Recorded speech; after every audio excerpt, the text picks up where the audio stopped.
All right. We are live. All right. So, as you saw, this workshop is called Pack Your Calendars Challenge. Pretty cool. So, essentially, I'm sorry, Jam-Packed Calendars Challenge. So, it's exactly as it sounds. We're here to jam-pack some calendars. All right. And so, depending on what you do and depending on how you do it, my belief is that every single business can benefit by just outbound messaging and direct messaging people. Uh, our personal business, and I have a lot of my team here if you guys want to say hi. So our personal business has generated up to fifty to $90,000 a month in just from outbound. We don't do any marketing. We do very little marketing. We don't do a lot of fancy reels and TikToks, and we do a little bit of YouTube. We don't do any paid ads, but we just go directly to the source. We have conversations with people, and we book them for a call, and then we close the call. It doesn't need to be any more complicated than that. All right. And now, just to keep in mind, this is for high ticket business owners. So this works best with high ticket. If you're selling a $97 a month stupid like couch change type of offer, it's gonna take you forever to make money.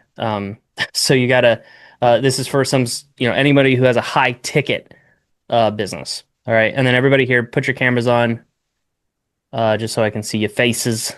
I'm going to introduce Wilma here. Wilma is our star setter. She is responsible for hundreds of thousands of dollars in this business, and she books tons of calls outbound. And if you've talked to me, you've probably talked to her because she runs my all my accounts. So she is a very, very good setter, and it's almost indistinguishable that you're like, I'm talking to Dylan, but she's so good at mimicking me that she's able to work leads without anybody noticing.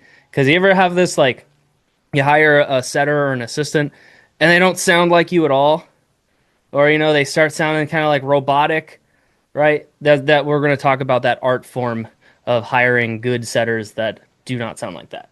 All right, cool. And then there's some kind of I don't want to be salesy. You shouldn't sell right up front. I don't know about that type of beliefs here as well, which are great that we could actually uncover. And just so you guys know, um, so we've sent. I think Wilma, do you know how is Wilma here? Do you know how many DMs? Oh, there you are. How many DMs we have sent? I think we're in like 45, 50,000 range, something like that. We're in like, I think I'm just gonna say 50,000. I did the numbers the other day, but I think we've sent about 50,000 DMs this year.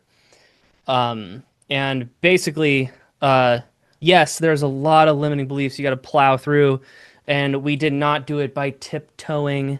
And should I craft the perfect message for this person? And I'm going to spend 10 minutes crafting the message, right? And like, we didn't do that. We had to really make the numbers make sense, and we had to do it in a way that, like, we can send hundreds a day. Okay. Oh, here we got somebody else.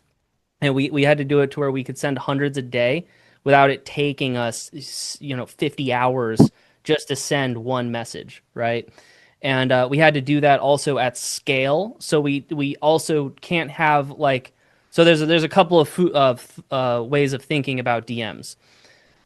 There's like, I don't want to sell right away, which was Lance's comment on that, which is like, you can't go straight offer heavy, pitch heavy, right? That's true, but you also can't sit there for 10 years having conversations back and forth about the weather, right? And there's that whole like, I want to be authentic, which is great, but you can't sit there and be safe and tiptoe around because you just can't build you just can't build your brand that way. And so there's a couple of things here, guys, that you need to understand. So one, I want everybody here to understand this is the way that you buy is the way that you also sell.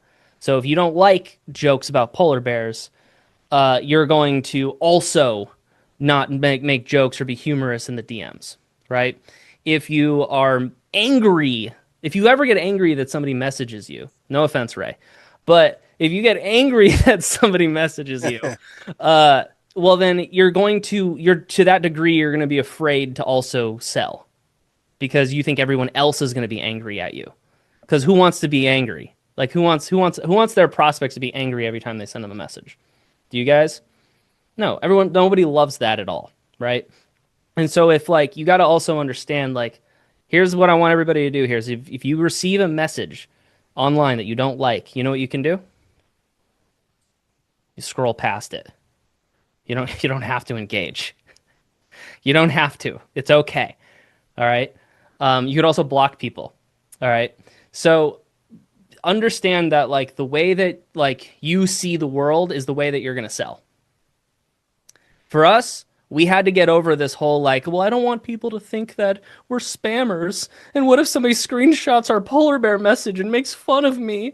And then a smear campaign goes out, and then I can't have that fear. All right. So what I had to do is we had to get over that, and we just started sending and blasting, and we just started following one thing, one very important thing. Who here knows what you should follow in a business? What you should make decisions off of in a business? Derek, what do you got? Metrics, numbers. Yes, numbers. So our numbers went way up when we started saying stupid jokes to people. Our numbers went way up when we started sending more messages. Our numbers went way up. Our money increased. Our cash collected increased. Our sales every single month increased. Our booked calls. I'm packed until 10 p.m. some nights, just on sales calls. And that all increased because we just got rid of the whole like we stopped tiptoeing. Number one thing. Okay. All right. So I want to give you guys that to understand. But the reason why I want to do a workshop is because I don't have all of those tiptoe scared buttons that you guys have. Okay. If you have them, I'm not assuming. But if you guys have that, um, it would be very beneficial to have somebody demonstrate to you in front of you that you're not going to die by sending that message. You're not going to die. Nobody's going to report you to the authorities. Nothing bad is going to happen. So what we're going to do is I'm going to take control of your screen, and this is a demonstration. All right, we're going to time it. Okay, I'm going to try to get as much done as I can within your profile. Okay, I want to start ideally if you've already been DMing. This is for anybody that's already in the trenches and we already got some like traction, so I can grab a conversation, I can ask the questions, and then I can get them onto a call. That would be ideal. But if you're just cranking up a brand new profile, we're gonna sit here and add friends for the next 4 hours, and we don't want to do that. Let's book some calls. Hey Dylan, what platforms are we talking about? Are we talking about Facebook, LinkedIn? My company, we use every platform we can get a hold of. We even send owls to people's houses with little notes to tied to them. Owls are good. That Any, might work. yeah, yeah. So like it doesn't matter. If there's a messaging feature, it's fine. So we use X, we use LinkedIn, Facebook, Instagram. We sweep the internet. Got it. All right, cool. Derek, let's go to your Facebook, man. Are you giving me permission to take control of your screen? I don't know. You're Oh, muted, so I or see like a there you pop-up are. or something. Is it an app that you download on Zoom, the remote control settings? Nope, it's something I can do. If you just share Oh, the okay. screen. Um, let me remote quest control here. Okay. All right. Now, do you have any live ones on the hook? No. All right. Who are all these people you're talking to? People I messaged today before the call. Is this a prospect, Cynthia? Uh, no, she's not. She's a Derek? potential poten potential business partner in the future. All right, cool. Working session right now. You should be tagging people in here. They're not gonna be able to see that. Sold my client last year. That's good. Testimonials.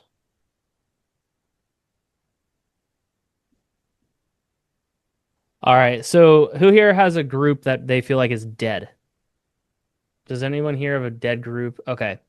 Here's the way to really revive a group. What you're doing, Derek, now you're being like a philanthropist, like you're like giving and giving and giving. But you notice this, you only have 22 people that this post reached, right? And you are only reaching 22 people, but like the training is here, it's valuable. You're only reaching 34 people. This one is only reaching 72. And the reason why is because you're not allowing something that has to happen in these groups is you gotta create these two-step trains. So this whole thing right here, it's already here. There's no mystery. Like there's nothing moving eyeballs and moving and getting people to press buttons. So what you're trying to do is you're trying to get people to press shit and like comment and talk and move and like create engagement. And so with something like this, you're not going to have that because basically what you're trying to do is create engagement utilizing the two steps, and then you're also creating conversations. So what's this here? This is a I mean, dude, you do copywriting, so you have tons of ways to create engagement. So you could give away what is something that like a copywriter could use to get like more clients or more um let's see more results for their clients. What's something that you have in your tool belt that you could give them? I've got, I'm trying to think of something that's like relevant to what I'm trying to help them with right now. I've got two playbooks. So I've got a content marketing playbook, and that's probably the most relevant one because a lot of copywriters, they want clients to come to them without doing like cold outreach. Mm. So my free inbound client generating, I'm going to call it that. Why? Because it's what you have to do in your copy for this type of copy for two steps is make it stupid easy for them to understand what it is that they're getting. So, like, you don't want to call it like your content blueprint. You want to call it your inbound client getting system, right? Yeah. So, who wants my free inbound client generating um, content blueprint? Little arrow here. All right, we're gonna throw this up because we want to get some hooks in the water. All right. All right. All right, cool. Dope. All right, now you got to obviously let everyone know. All right, because they're not going to see it because of Facebook these days. Yeah. All right. And then they're going to start saying content, content, content, content. All right. Now you're going to generate a lot of traction with this. Okay. So this isn't why you guys are here, but this is like I can't see a Facebook group like this and not post that because it's just that's like that's easy. Yeah. Now you have a lot of these guys here. We have 128 of them are friends. We're gonna start with friends. So the thing with Facebook is they got to be a friend to receive the message and not end up in spam. Okay, Mm. so they got to be added. Okay. Now, are all of these copywriters? Yep, creative Uh, director. most of them, yeah. Yeah, all right, cool. So we got a lot to work with here. So Mm. Krista, that is a copywriter, and no message has been sent. They have been in the group as a friend and not messaged. Whoa. All right. So, hey, Krista, I saw you've been a part of my, so since July, Everwrite, Mm. Everwrite community for copywriters for a while now. All right, so this is called what we're doing here, guys. Everybody pay attention. This is called a frame question. It frames It's essentially a respect question, asking permission to ask questions with context associated with it. The reason why I love Facebook groups is because it gives you a reason to talk about their problems. What you're trying to do is you're trying to throw context into these conversations constantly so that you have reasons to ask this one question.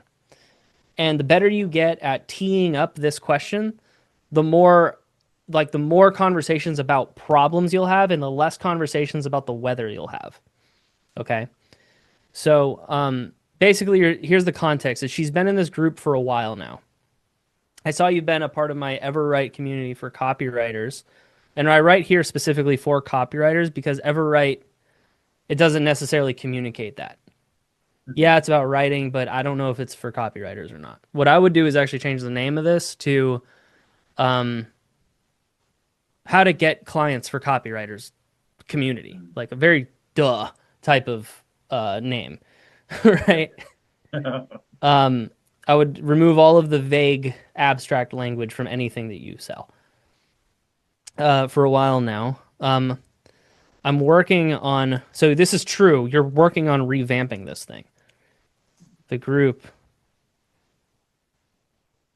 to be extra valuable for the members.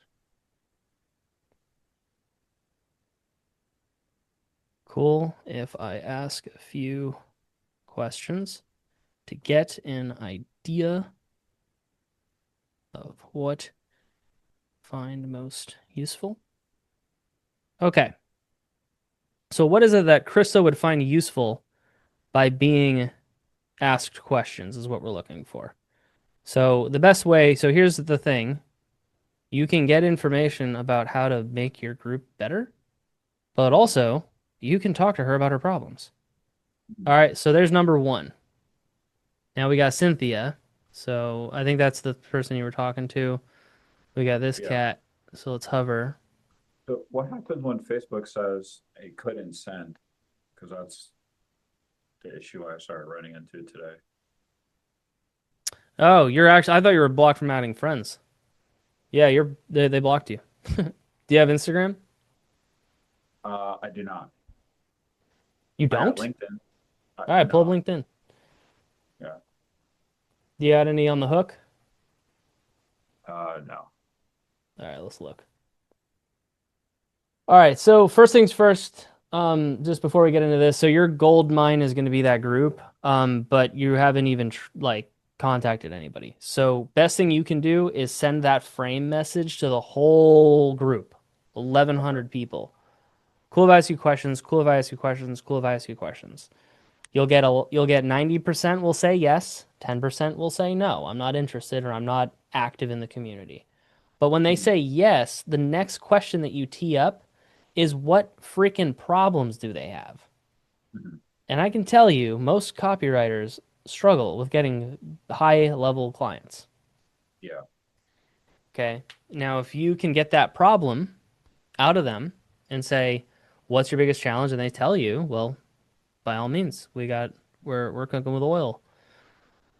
All right. So this guy, what are you working on? Yes, sure. Cool if I ask you a few questions, get an idea of what you'd find most useful. Your pinpoint could be. All right, cool. You already sent this. But did you get this from me? Yeah. You already knew. I watched your YouTube video after, I think her name's Wilma or Willa. Wilma, DM. yeah, she's here. Yeah.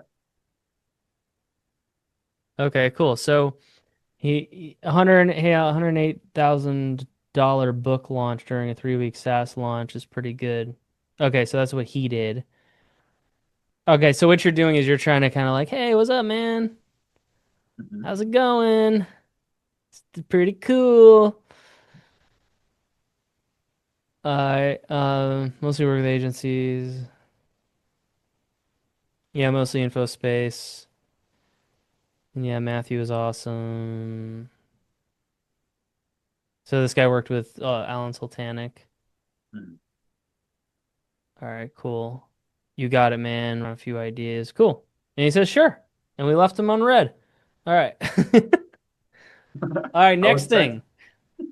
Speed to lead. Okay. You get somebody saying, yeah, I'm open. You get on them like white on rice. You I like, was in the call. you go, whoosh, right? All So right. I'm making a point. You're fine, Derek. But Okay. It's valid though. what you want to do, so there's another thing is you want to move super quick, right? So like as soon as you see like on your phone, go, yeah, sure, go attack it, okay? Because that is a hot lead. That's somebody that is receptive. So here's what I'm gonna do. I'm gonna say, cool, appreciate the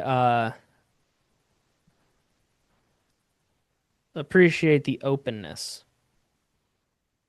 Okay, why do I do that? I want to let them know that I appreciate them for being open and not being closed. And I do that very strategically because I'm wrapping an identity around them allowing a stranger to ask them questions. Because when you're going cold, like as soon as like they give you any sort of leeway, you got to really appreciate them. You got to really acknowledge the fact that they're allowing that. Okay. And you don't just jump in with a rough question, right? You don't jump in raw, like in like, all right, man, we're gonna do this thing. Like you just, hey, I appreciate that. Soft play it. All right. So appreciate the openness. To start,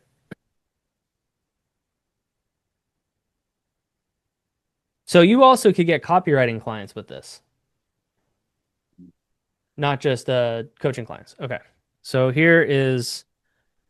this is called in my program we name this and we strategically craft this question with every client, and it's the most important question, and it's called the golden question. And the golden question reveals their problem. It reveals their problem. It tells you, and it needs to be asked in a certain way, and I'll tell you why. So if we look at this question, it says, I say to start, what is your biggest challenge right now when it comes to growing your business? So because I haven't really worked with Derek, I can't really tell what the specific problem is going to be. But what a lot of guys do is they ask the question, they ask this problem not broad enough, and they don't allow the person to tell them their specific problem. So they either go, are you struggling with this or are you struggling with that? And what that does is that pigeonholes them into having to have that problem that you offered to them.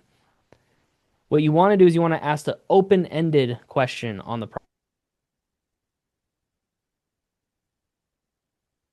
business. And it's very simple and it doesn't have a lot of other questions attached to it. And then I say, what is your biggest challenge right now when it comes to growing your business? That's also important to add in because a lot of times I don't know why, but prospects will feel the urge to tell you what happened last year and what happened 10 years ago when they were in business. You've probably seen this, or what happened 40 years ago when they were in business. All right. And so you want to get their present problems. What's today? So for starters, what's your biggest challenge? Right. Okay. So he says, that's a very sharp question. My current focus is ensuring my high value content, like the article I just published on telemedicine on the VCPR. So you went too broad. That's why he said that's a sharp question. Mhm. So what you should have said if he's a copywriter is, what's your biggest challenge when it comes to getting new copywriting clients right now? You're Yeah. almost there. You were almost there. I was just like, I'm like, what is this guy talking about? Yeah. Oh goodness. My current focus is ensuring high value content, target professional audience, what specific non-paid you use to drive that high level of organic client profile. Nice. In a way that you have so many, I'm still working up mine to that.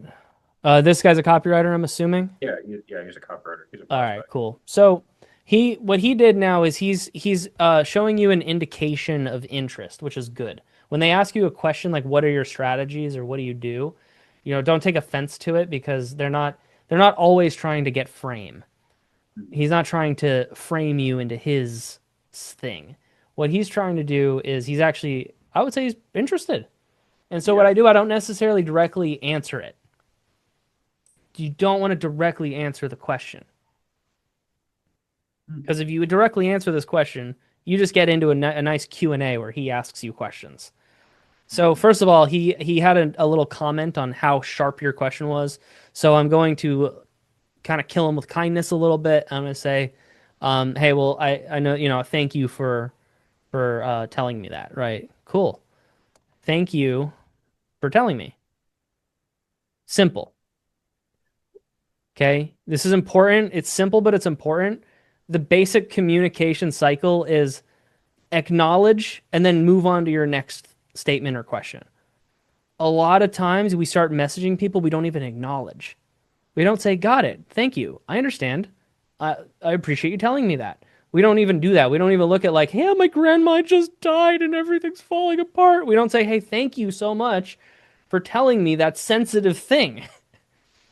That must have been hard, right? We don't really give them that level of respect that they deserve. And so always do that. It smooths out and greases the line on these DM conversations. So what I'm going to do with this guy, he's actually showing me a bit of interest. So I'm going to say, I'm honestly going to make a call offer. I'm actually on a meeting now, literally, but I could It's cool let's that you so pull picked up up your on that. calendar. Say what? Pull up your calendar. Okay. Um, um, no, not Eastern. CST. CST. Oh no, don't send him that. Well, my All fault. right, so here's Oh, another thing. Don't I was send just putting it in links. the chat so you had it. Don't send links unless like, they're a client or something. Give you some ideas. I'm available tomorrow at what time? Here, let's look.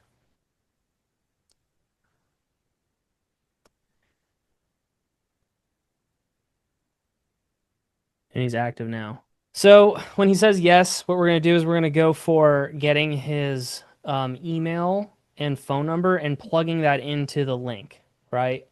And we book the call for him. If he says no, that time Mm, doesn't work, we offer him another time. A lot of times you'll get them over the line, you'll get them right there, and they don't set the call. They can't they forget or something like that. So he yeah. just read it. So I'm gonna sit on him and we're gonna wait for a reply. Okay. April Kelsey is also a prospect. Prospect? Yeah. Cool. So yeah, you definitely got to sharpen up your golden question. I mean, it seems like an obvious answer, but I just want her to tell me. Well, I want to get more business. Got it. What do you feel is keeping you from finding more business right now, aside from being listed by AI? Oh well, it's this. All right. So this guy, where he's reading it, so I want to move quick. Like, and actually, can I like this? We're gonna move this. She is online, so that's good. Now we got a few people that we've already contacted. Who is this? She's another copywriter. Oh, well, we've got a prospect. All right, so we'll get her in here. So I'm just gonna rip through the list first. This is perfect. She didn't answer the question. I'm just gonna do a quick summarizing here. So gotcha. So you're looking for more eyeballs.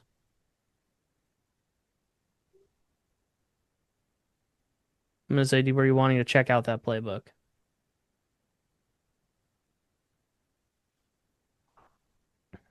And then, so right here, I sent this a minute ago, but she's also active. So what I'm going to do is I'm going to like this, and we're going to bump this to the top. Okay. This is a way to follow up without necessarily following up. Next thing here, we're going to go to your community. So as a daily task, you want to official Everwrite community here. You want to invite people in here daily. So as you add people, you're going to be adding people as friends. But then what you're going to be doing is going down your list and you can add up to 100 of these. Now, new people that start joining this Okay. group, do you do this anyways, Derek? Yeah, you do. Cool.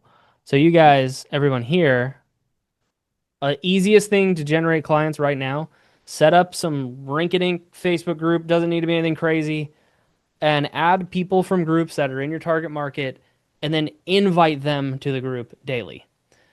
You'll have about a 10 to 20% acceptance.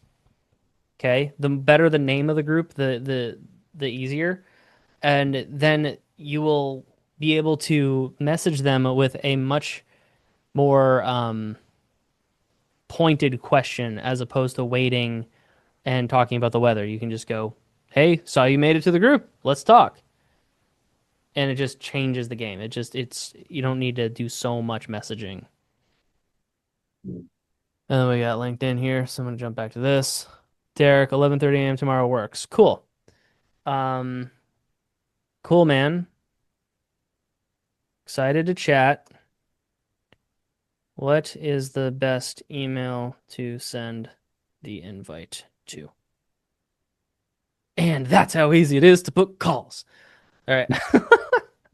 So, the next thing, this is a great lesson because you can actually, okay, here we go. April. Sorry, guys, I'm on a roll here, so just let me do this. Okay, so here's something I did where she's not necessarily going to answer the question, and I don't want to ask her so many times where it pisses her off. So what I'm doing is I'm summarizing as a question. Like, okay, so you're looking for more eyeballs? Yes. Awesome.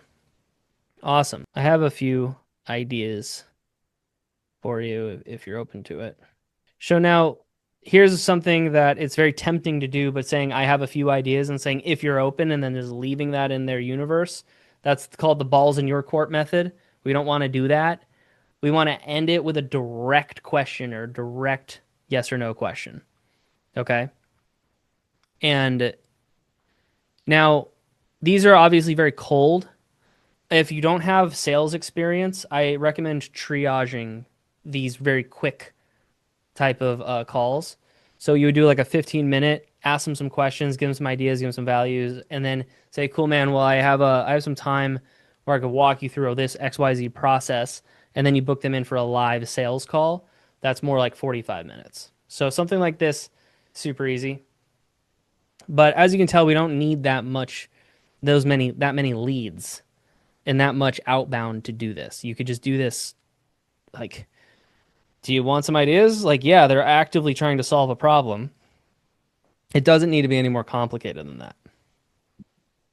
It doesn't need to be any more complicated than that. And you also just need to be fast. So it's more the mechanical fast, get the call offer in quick and get a problem. That those three things, if you just do that like at scale, you can move along a lot faster. A lot of times these conversations just go on and on and on and on and on and on and on, and it's just way too much. Yeah, I think that's what I've run into many times. Yeah. Yeah. So then this send, boom, and we're gonna get 100 in, and we got more members that we can hit up. All right.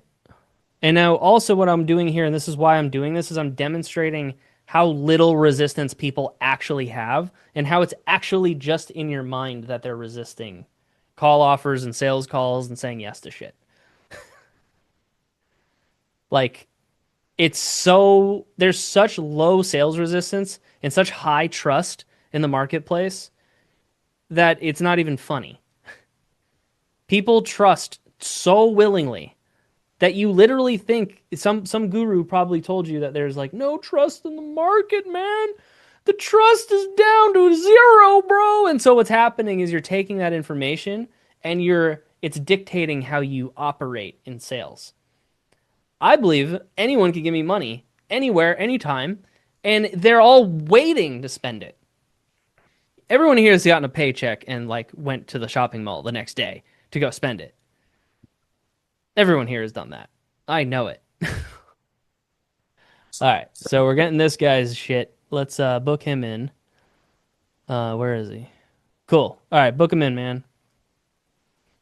And I am excited about this opportunity. I'm not scared you're going to sell me. I'm actually excited. All right, hurry up, Derek. Get him in, man.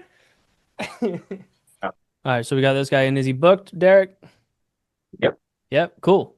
All right, let's get another one in here. So this is easy. This is an easy method that anyone can do is just get a challenge and frame. So you go frame question, golden question, a few back and forths about the problem, and then a triage link. Now, what you can also do is if you have lots of time, you can actually extend it out and make your DMing the triage. But a lot of people, especially in the B2B space, want to just kind of like wheel and deal. They want to just get on a call. They want to just talk. And they like the excitement of just getting a networking call going or a 15-minute call. Okay. Um, but then what you do on the triage itself is you ask them, cool, man. Well, I appreciate you hopping on here and being open. What's your intention for this call? Cool. What's your biggest challenge? I think you had mentioned this in the DMs. They're like, yeah, so tell me about that. You kind of chop it up for a bit. It's not that hard. They say, cool, man. Well, let's hop on. I actually have a solution for this. It's going to be a little bit longer of a call, but I want to really be able to help you with this problem. How does this time work on this day? Cool. Yeah, let's do it. Awesome. And that is it. That is it.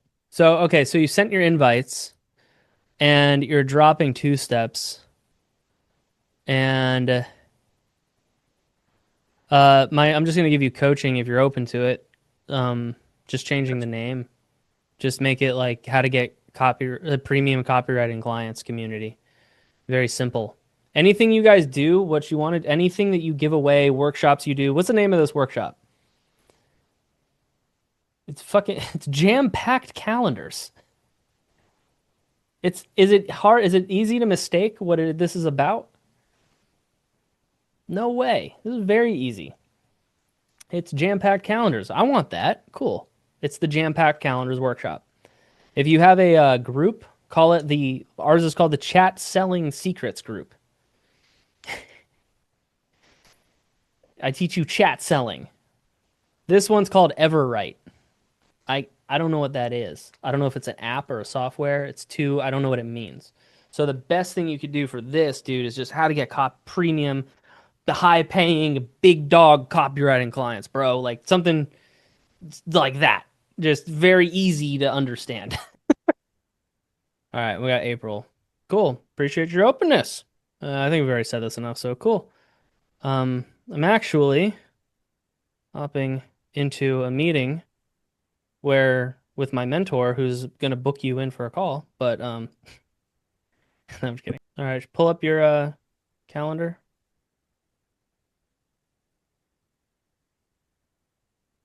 We have a 3 p.m. Or, I'm sorry, a 1:30. We'll do 1:30 for her. Now you're probably like looking at this. This is so simple. It's so easy, but there's a lot of tact in the specific questions. I'm asking a very direct question. It's easy to answer. Yes or no. Does that work? A lot of guys so what happens is that fear and the overthinking that a lot of you shared before we started is where the fear and overthinking messes you up. So the fear and overthinking gets you to overcomplicate it, and it also keeps you away from direct yes or no questions. Do you want to hop on a call? I can't do it. So you'll say, hey, I'd be totally open, like I could possibly potentially talk to you like at some point. Just let me know. And then they say, okay, cool, bye. And you're losing deals because you're not asking directly. All right, so there's 1, 2, 3. So we could jam them up here all for tomorrow. And then out of that, I mean, you could probably close. What's your program cost, Derek? You with us? What's the numbers? Can you hear me? Kind of. You can type it. Okay.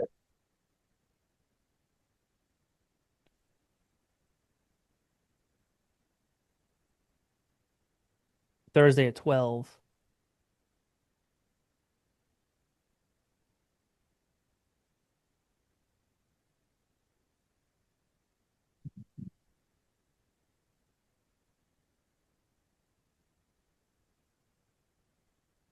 Does that work better? So we're just gonna keep going back and forth. She's saying no, I don't wanna, blah blah. Okay, whatever. Just um, this is where it might get awkward. You're thinking, oh my God, she's saying no to me. Well, she's busy at that time, usually the more interested they are, they're going to offer up another time for you. How does this time work? Because for her, she won't necessarily just tell you straight up, look, bro, I don't want to be sold anything, man. Like she won't do that. So she's gonna kind of go passive route, but it's cool. Like you just kind of wiggle her, like, come on. And then whatever objection will pop out, and they'll say, yeah, that's fine. We're not selling you anything. Just get on the call, right? You don't need to do all that. All right, Derek, what were you saying? How much money is your program worth? It's $100,000. 5,000? Yeah. Yeah. So 5,000, basically, let's say your close rate is 25%. That means if you can get to 4 calls a day like this, that's 5,000 a day, right? If you close one of them, so it would be 5,000 revenue per day. And then cash collected, what's your typical cash collected up front? 2,500. So you're about 50%, which is about normal, right? So 25, that's actually pretty good. So 2,500 I thought that was terrible. times 5, let's say. So that's 12,500 per week. That's 50,000 a month with $100,000 in revenue. If you could just get yourself to 4 calls a day like this. 100K revenue, 50,000 in cash. And you could do that solo. You could do 100K solo. Just with this. You don't Who here thought like 100,000 a month was like crazy big numbers? You need a team of 50 people and you and you got to have agents and all this stuff, like all kinds of crazy shit. You don't need that. You just need to sell and that's it. You need to sell. Like just get everybody here, get off your ass and sell. Like for fuck's sake, that's how you make money. Um, and uh, and we're kind of demonstrating this here. Like it's pretty simple. Now, if you really want to scale out operations, you do what I do, right? You get a Nehemiah and a Wilma and a Rebecca and get them just outbound agents. These are outbound agents that go heavily message all day long and keep my calendar full. And what that lets me do is just take sales calls in abundance. So I can go from 4 or 5 sales calls a day to 6 or 7 or 8, and I can close way more and we can really scale up. And it's simple. I don't need marketing. I don't need anything crazy. I just need a team that is very, very good and that can duplicate these skills. All right. So this is a little bit of a teaser because this is her problem. It's keeping her stuck.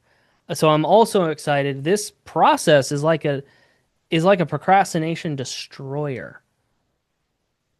Okay. So here's what's cool about this is procrastination is caused by not knowing what the hell to do. And what's happening is they have a paradox of choice, and so they don't know necessarily what to do. And so they sit there like trying to make a decision. And so they go here, do I do go there? Do I do this? Do I do that? Do I do this? Do I do this? And then they get mental fatigue and then they fall down. And that's it.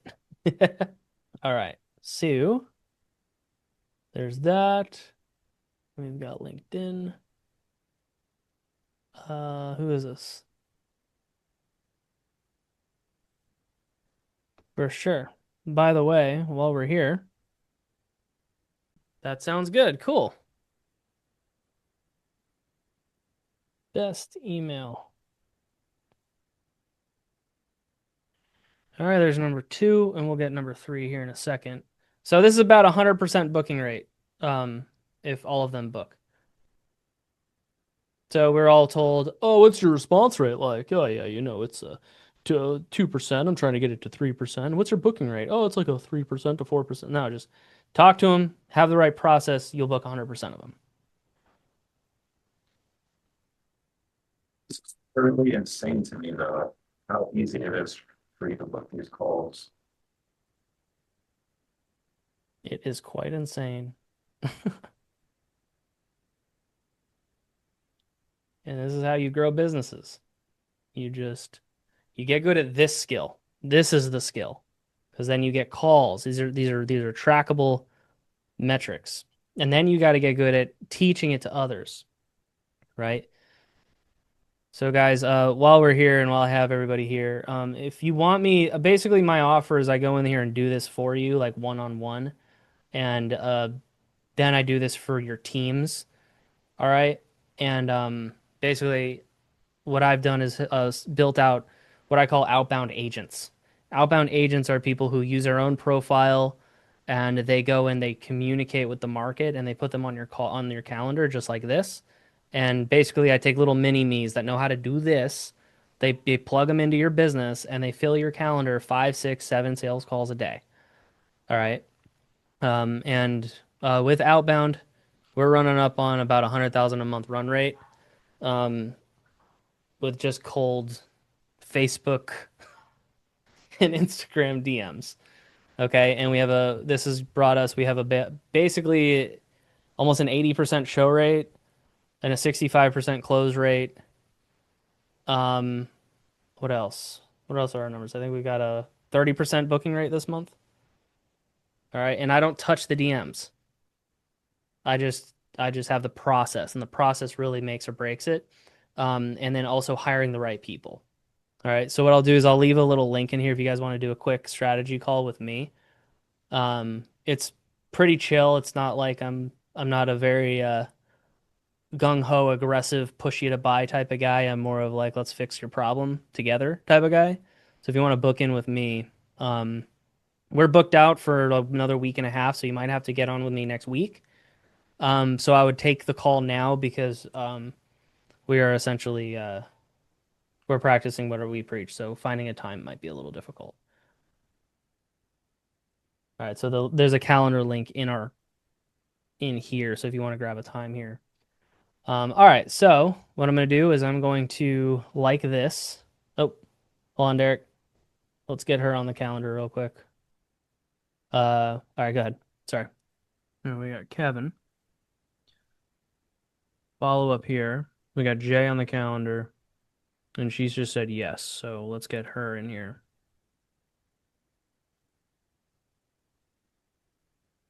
Get that call offer.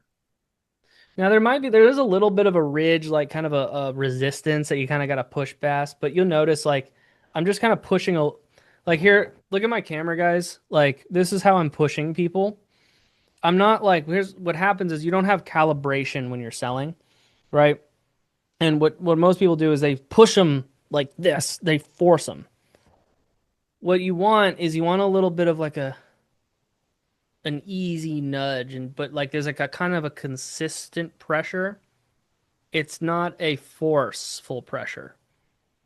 Okay, you guys notice that? Like I'm there, I'm always there, but I'm not combative.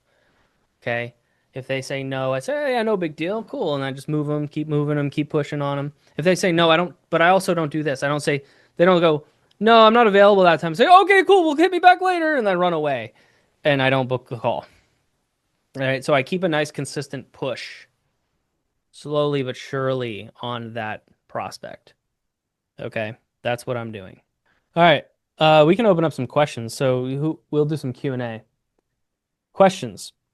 I have a question. Do you do you think there's different tactics for women than for men? Have you found that to be true? Kind of like so. What you're noticing with me is like if you notice the way I'm messaging, I'm changing my personality a little bit. Like if they're like bubbly and exclamation points, I'm like, "Hey, girly," right? I'm gonna also kind of be like, "Girl, please," right? I'm also gonna do that. So to it within an extent, like I'm not gonna go be like a flaming homosexual on the other end, but I'm going to kind of like be a little bit more bubbly and cheerful. So, Okay. with women, I actually like the women market more. I have a lot of clients who, if you look at my YouTube channel, like it's like the big women masterminds and like you know what do they call it, girl boss math, like those are such a good market if you're in that because there's so much more social, right? And so all I do is I just add a little extra flair, exclamation points. um but what they're definitely lacking is a leadership. And so what you can't do is go so social and so feminine that you guys are just bouncing around back and forth and nobody's going anywhere. So what they'll That, do is they'll typically either not answer a question or they'll lack the ability to move it somewhere. So what you need to do is actually this method works a lot better with women because they typically naturally will fall into that frame a lot easier than like a man will. Like a 40 to 50-year-old business guy who's on LinkedIn is a lot harder to maneuver and they're a lot more solid than like a feminine, flowy, girl boss type who wants to talk, who wants to outflow, who wants to communicate. All Yep. right. So, what I do usually with a more A-type business owner male figure is I actually back down and I go more inferior on them. And I say, yeah, dude, no worries. And I go more feminine and they go more masculine. They say, so what are we going to do now? I said, well, I could possibly get you on a call. And they'll say, okay, let's do it. They want to maintain control, Hmm. right? And so it's more jujitsu, right? So I'm flipping their body over a little bit. With you, Yep. you need to actually just your market's a little bit more wispy, right? So they're gonna kind of flip through. You're not gonna be able to grab them. So you got to kind of just we're going here. They go okay. Yep. So that's the difference. Okay. Yeah, Yeah. that's a little bit of an abstract answer, but does that answer your question? No, it totally makes sense. And Yeah, and that's why I was asking, because sometimes I've seen some guys that use like the bro energy across the board with everyone. And yeah, for a woman, that just doesn't work. At least hmm, for me, I can say. So that's why I was curious if you switch up yeah. your approach. That's why I have Wilma. You're right, because I'm too much of a bro. Can't do it. Got it. Thank Yeah, you. yeah, you got it. Cool. Who else had a question? I saw somebody pop in here. Did they have a question? Don't be shy, guys. All right. How are these leads looking, Derek? Almost there? Nothing yet. Kathleen, come on now. You got her in? Oh, you got her. Cool. Let's go. Call number 2, baby. Derek, thank you. This is exactly how I was hoping this call would go. Thank you for selling to copywriters. Actively on Facebook. Very good. All right. What we could do, I mean, I have this booked till 5, so if nobody wants to offer up their account, Derek, you're booking too many calls, so I'm just gonna let you swim in your money. For you guys, go Derek. Let's open it up, guys. Get your cameras on, and let's open up some Q&A. Anybody can hop in here, and then we'll just kind of we'll roll from there. I have a question. Who said this? Is that Megan? Megan. Yep. Hi. Hey, how are you? Um, do you ever personalize the that first message like, hey, I was looking at saw your post about X and made me feel Y to like kind of have some level of connection before, or do you just kind of stick to what you're doing because that's like the more scalable and more efficient way to handle it? So here's what you guys didn't see is my white rabbit approach. And I didn't do it on here because we already had leads, so I didn't and then we're blocked from messaging, so I couldn't really show you the connection message. But what I usually do is because what I can't do is go look at everybody's profile, find out that they have a golden retriever, say I also used to have a golden retriever when I was 2, at scale. I would love to, but I can't. Um, Now it doesn't mean I never do. Sometimes I can't really get a I can't really get a cue on them, right? So I got to go look and I got to see what maybe I think that they might be in a different industry or there's something that I got to know. So typically I will stop and go look at that. But I know when I get a good one on the hook for me personally, I'm gonna book pretty much 80 to 90%. So I don't really have a like I can sacrifice the high volume, high scale approach for me, right? But now my team, I got to make sure we're going hard. Like we got to maintain KPIs. So what we do and what Wilma developed, this was genius because I was basically trying to illustrate a point that you doesn't matter what you say in the first message. So I said, what did I say? I said like sausage or some random word to somebody just to show like, hey, get over it. Like it doesn't matter. And they're like laughing and like what the hell? And like then they're like, so what about you? What do you do? And we just got into this great rapport because what I did was I said something funny. And so what we do is we craft these like one-liners like that are kind of stupid. right? But are more tailored to that market. What is it that you sell? I'm the same as Michelle. I'm a newbie Christian full stack email marketer. Okay, you're in Christian's group. Cool. So you'll see there's the wacky shit we say, Yeah. and Yeah, I have a little bit of the White Rabbit stuff. okay, But like cool. it doesn't necessarily work on me. So then I kind of like pulled back because I was like, I don't know if that will work for like the people I'm going after. So here's where it Yeah. works the best. It works in Okay. the saturated markets. So Right. you guys are going for the most saturated market, which is scaled up seven-figure coaches. Hmm. Like these guys know the guys who wrote the script, who taught the guys who wrote the script. Like they're in the in. And so as you guys have seen, one of I don't remember, was it Sabel or whoever, or Hmm. Anna or somebody was having a conversation with Taki Moore, and they were chatting up Alex Hormozy or something, or I don't remember what it was, but you guys like the White Rabbit opener caught their attention in their minefield of DMs, Okay. which are just Yeah, cramped full of people. So that's why we do that, because we're seeing their reality. Their sure. reality is like ugh, I got to say something that's going to stand out because this is the only thing they're going to see. And so Sure. that's just their reality. Now if I'm talking to you and like you're more, your volume on your Instagram or your Facebook isn't like that, I'd probably go a little bit more personalized with you if I'm in like B2C or Okay. something. Okay. All right. Sounds good. I have another question that's slightly unrelated. Sure. What do you do about messaging on like Instagram and you're getting like a bunch of like many chat messages Yeah, it's back, interesting. bots, setters, like how do you get around that? Do you just keep hitting them with a white rabbit? Do you just give up? Like what do you do? Sometimes some of these AI systems are complex, and I think if you say something specifically, it would actually notify the owner. Okay. Um, so I maintain that same thing.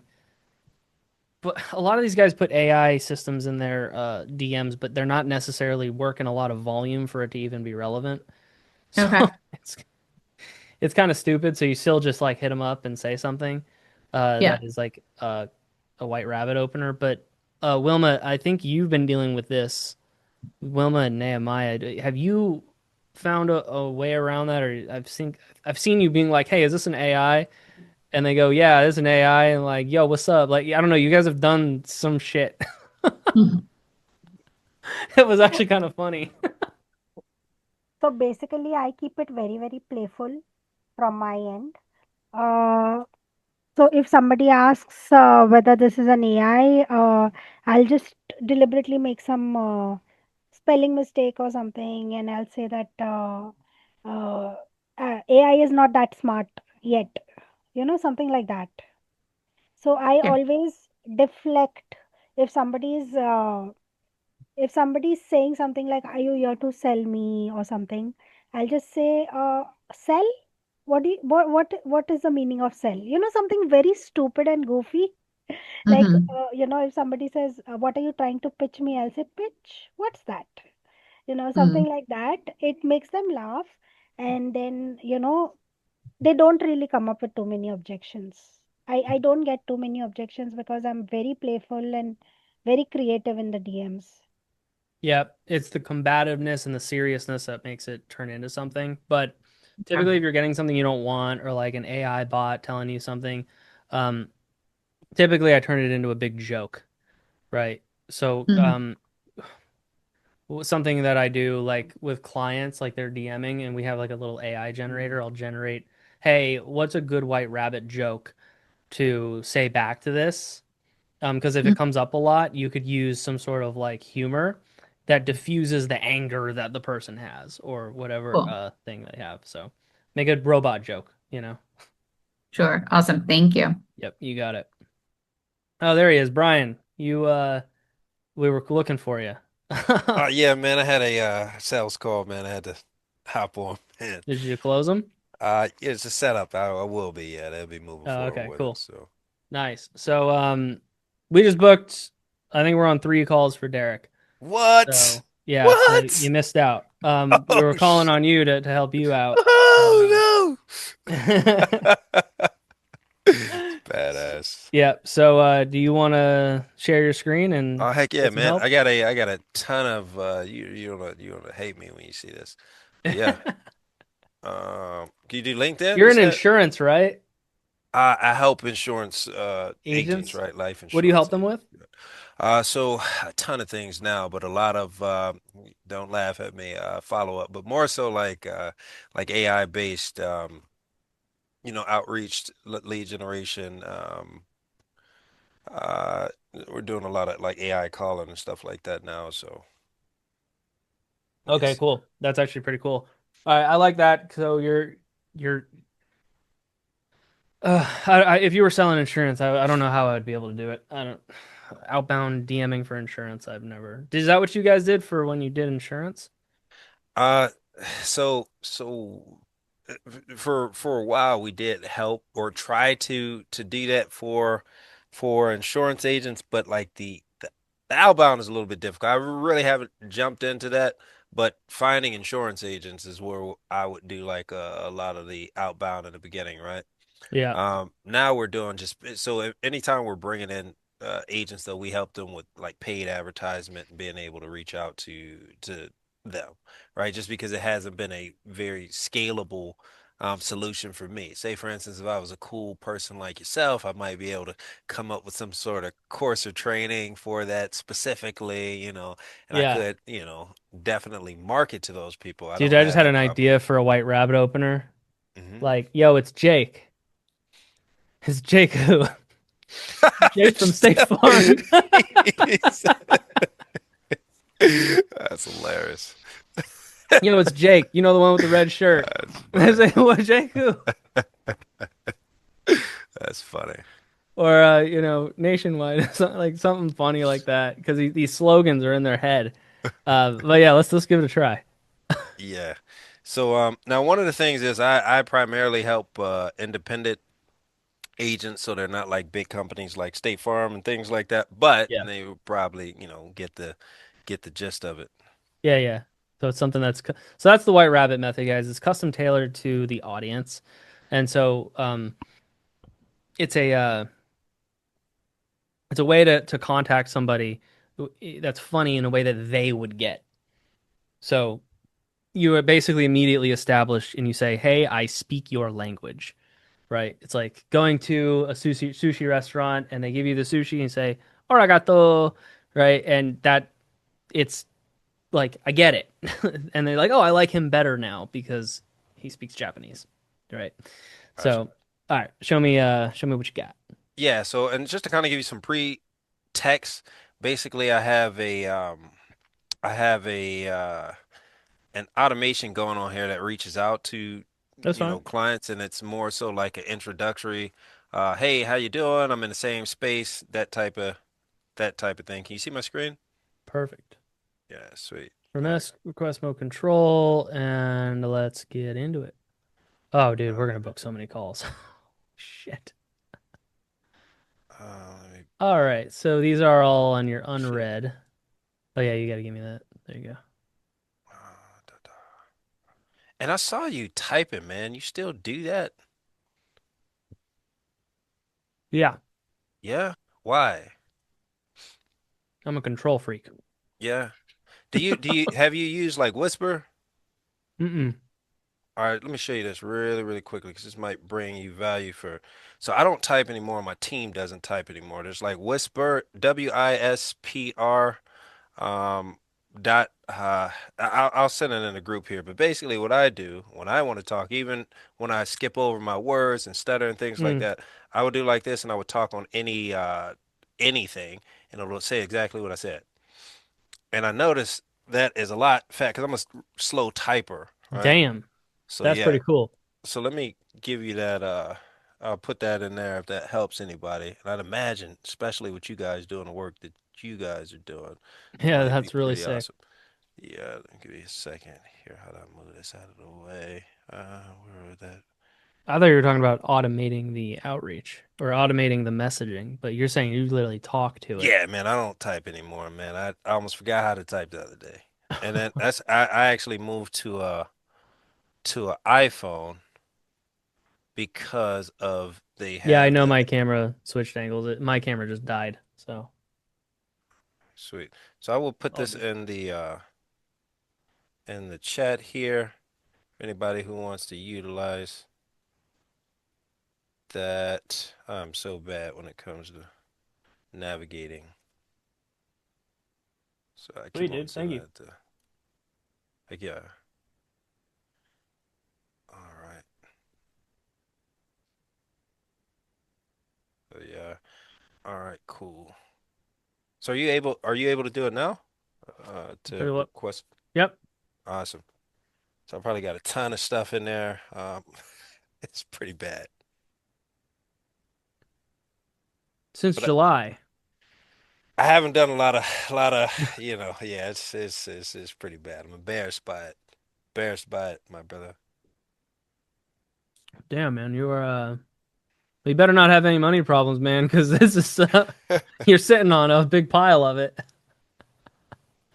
All right. So I see you work with Symmetry as well. Pleasure meeting you. Meaning, yes, I did work with Symmetry. Okay, got it. Got it. Thanks.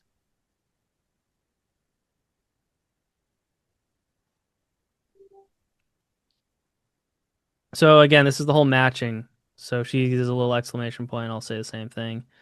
By the way, I'm being on a few workshops for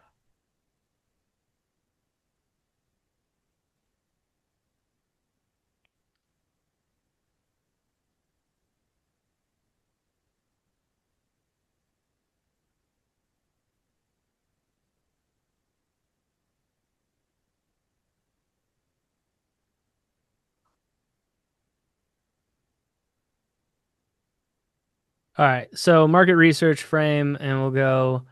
Um, it's a free, workshops are very low resistance because there's no sale there. Um, right, and we're just gonna do the same thing. All right. So Crystal, and this was December 7th. Oh, I'm Is that sorry. it? I'm clicking. I'm sorry. I'm trying to move the Hey. So I'm gonna say thanks for the patience on my response.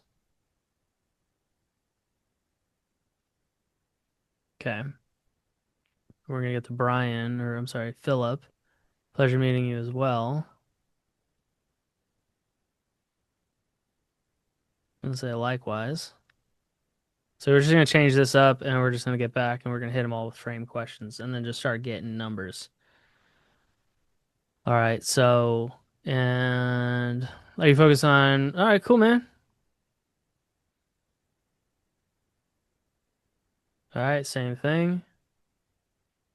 Um, so here's why this works.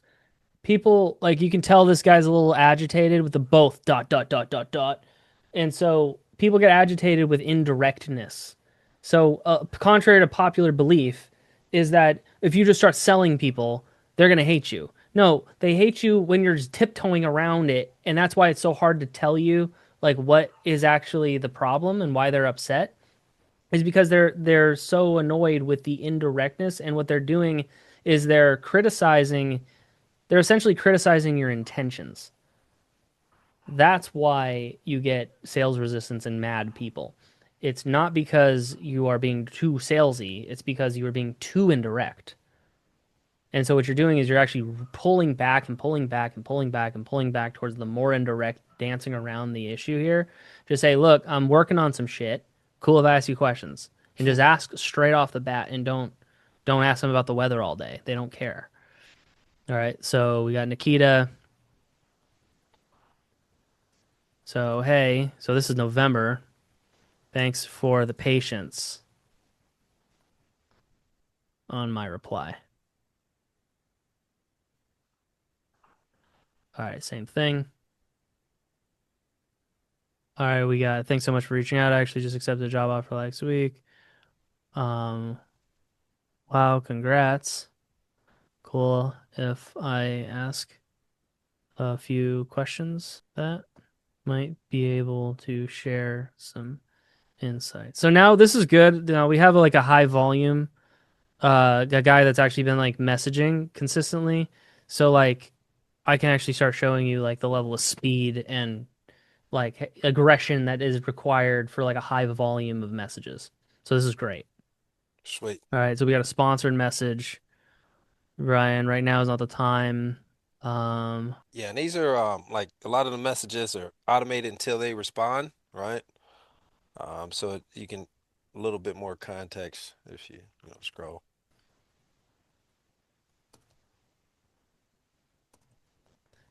for the patience on my reply. By the way, hang on a few.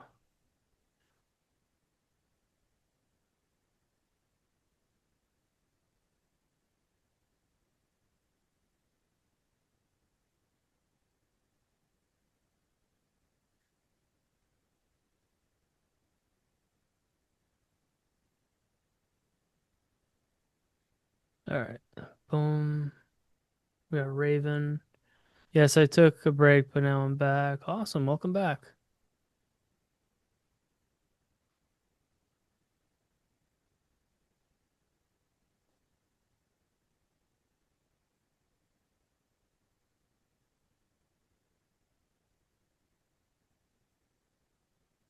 Okay. We got Chris. No worries. We can chat here. So, like, again, he says, no, I don't want to book a call.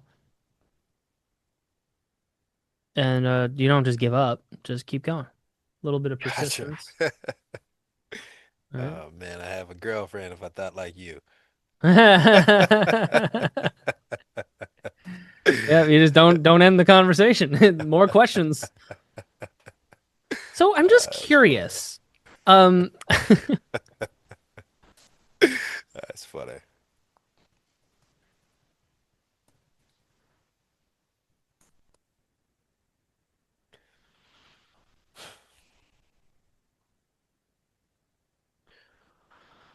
I'm not in the insurance industry, not a fit. Cool, move to the next.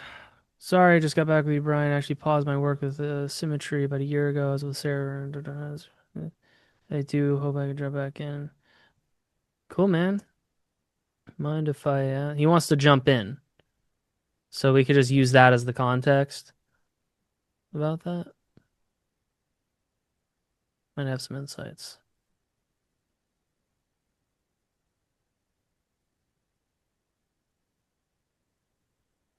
All right, we got John Sweet. All right, who else we got? So this is good because we can just start ripping through these. Not a lot of them are online, but it's fine. You'll tomorrow morning you'll wake up to probably some calls. So we can start ripping through this.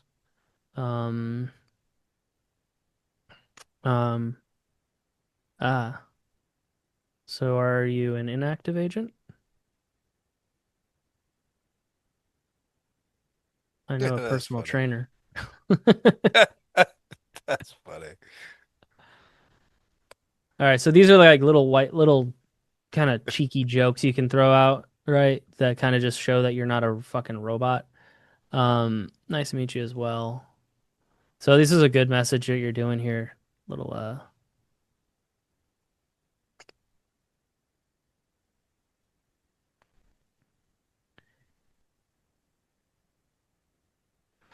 and then we just start ripping through.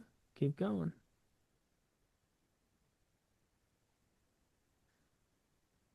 This is ripping a list. And then if you see this, like, so this is gonna be a process, right? You could have 100 of these go out a day. You get all these replies.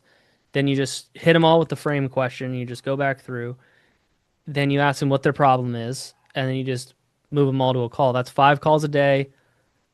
Brian, how much is your program? Yeah, there's a few different ones. Probably, usually we're just coming up with a newer price, but usually around 500 to 14.97 a month. All right, so you got 500 to 14.97 a month. So say you collect 1,400 up front, right? And you close maybe 25%. That's 4 calls, 25%. times 6 days a week, 8,982, and just new cash, upfront new cash times four, that would be 35,000 a month plus all the recurring cash that comes in. You could calculate your retention rate and it'd probably be 50 to 80%, right? And then so you divide that by two, 17,964 plus 35,000, that gets you to 52,000 a month very, very quickly, right? That's very, very easy. Because it's just the stats. It's just the numbers here. Heavy selling. So yes, I do symmetry part time, and then we just go straight in with can I ask you questions?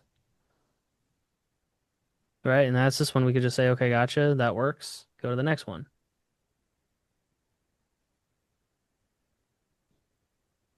Boom. Now these are stages of the pipeline as well. So there's frame question stage, intro message stage. All right, then there's the problem stage. And what we're doing is we're trying to move them through these stages as fast as possible.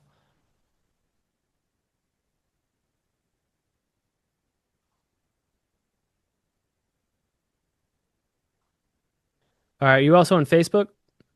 I'm on Facebook, but I don't do a lot of messaging on there. I do have a group, but it's really, really, really dead, man. It's All right, I let's hit it. Here, take me to probably got like Facebook. yeah, probably got like 30 people trying to get into the group right now. I'm embarrassed. I'm bringing on a new team member to and that's, so I'm happy you hit me up right now as well. To kind of handle that. So, Dude, you are sitting on money. How many people you got trying to? Oh my God. I swear to God, if I see a bunch of people trying to join this group oh man, that there's are a all in ton. your There's target probably like market, 30 though. But these are they will be in the target market. Usually we push people who are unqualified to the group. Um, uh, yeah, Facebook's my bread and butter. And LinkedIn's a little bit more just more volume. All right, cool. I got it. I remember. Motivation, fitness, and sales for life. What the fuck? Why is it? Is that what you sell? It This is actually, you are a trainer. I thought you were kidding. I used to be a trainer back in the day. I used to be a boxing trainer. I used to be the guy back in the day. But Damn, now I just dude. kind of sit in chairs all day, man. But So yeah, there's a why? lot. What is what's the offer here? Like, And that's the thing. I haven't really done much on there, but basically what we do is when we're on or when we're on discovery calls, it's either qualified or not qualified. So anybody that's qualified, we need to be on a call. Anybody uh, who's not qualified, it's like we do like a group webinar, right? So I'll do that. I enjoy those. They're pretty no. cool. So okay, so you just got a shit lead, and now you're keeping the lead. Not a shit lead. Okay. Not yet developed lead, right? All Like right. So here's what you maybe want to do newer is you people. want your group to be with all of your quality leads. Gotcha. You want a group that's packed with the right leads because now you're creating a list. That's like in your CRM having the like disqualified list Yeah. and then trying to dial it. Like you don't want to do that. Yeah, and only reason this is it was a pretty cool thing that I've done, like, because I'll do like a group call, right, with Hmm. everybody who's unqualified, and so what if nobody, but a lot of times, like, people may be unqualified, like on paper, but they'll end up buying some things. So Mm. I'll close a few just from, getting on a call with, 20 people and find out like two of them are qualified. And then if not, like a lot of times people need more time or they need more like social proof that things are working. And this is what this group was basically meant for. Even support, like we have like a coaching like in the background of the community. So being able to give them a little bit of that to kind of help people, sometimes they're newer agents in here, people are producing so much, right? They All wouldn't be right. able to Well, I got it. I like that you believe in people a lot, He but said, you're pouring into them. They better be freaking making money with it. Um, so right here, what I would do, bro, I'm not gonna do it for you, but I would change the name of this group to something very obvious, like get more deals for insurance agents or something very simple. yeah, This is like I'm confused as to what the hell uh the offer is, right? So what I would do, gotcha. bro, is just get more sales, get more deals, close more deals for insurance agents. Like Simple. Right. Gotcha. And because I want to prospect it, but I don't want to say, hey, welcome to the motivation and fitness. And this is you miss all the shots you don't take, Yeah. Can we can I change it? You can. All We're gonna right. have to change the Make background, but yeah. more or close more deals.